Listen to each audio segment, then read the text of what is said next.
the first instinct that a human being has. When he's born, his instinct is sex.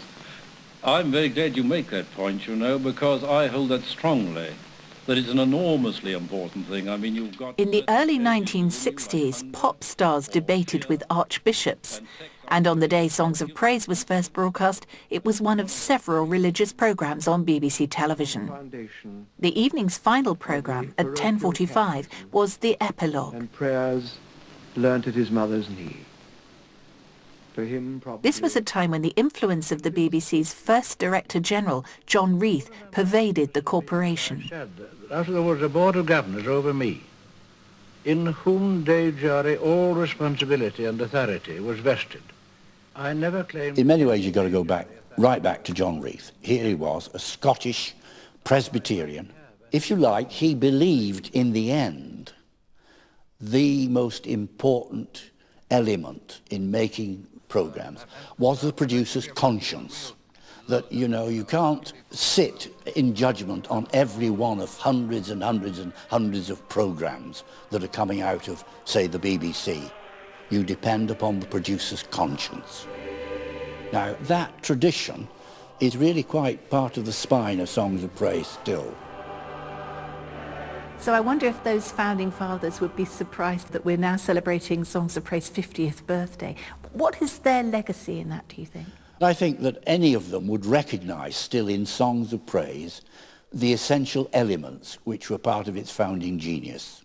They might have grumbles about the dancing girls and the guitars and that, you know, but nonetheless they would sense that the faith was still being kept by this programme. It is often said that Songs of Praise is folk religion, and that is exactly what it is, because that's how hymns originate. You know, most of religion is run by professionals, parsons, theologians, but hymns are where the congregation strike back.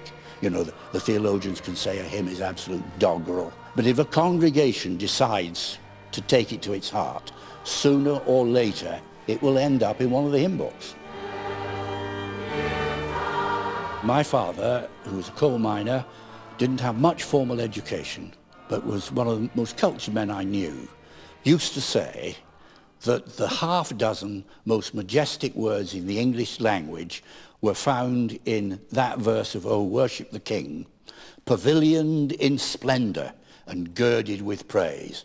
And he said that's the best 7-word definition of the majesty of God you will find in the language. And I've never forgotten that.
of life and hope, may the assurance of your presence and the peace of your blessing give voice to the music of our souls, that we may praise you today and forever. Amen. Well, it's not for nothing that Wales is known as the land of song. And here in the Tabernacle Chapel, where Songs of Praise began life 50 years ago, we take our leave of you now with the wonderful combination of a classic Welsh tune, Blaen Wen, and much loved words from Charles Wesley. So it's goodbye from all of us here in Cardiff with Love Divine, or Love's Excelling.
Next week, Alan introduces the second programme celebrating our 50th anniversary with lots of magic moments from the past 50 years, the most surprising places, extraordinary people, incredible stories and inspiring music since Songs of Praise began in 1961.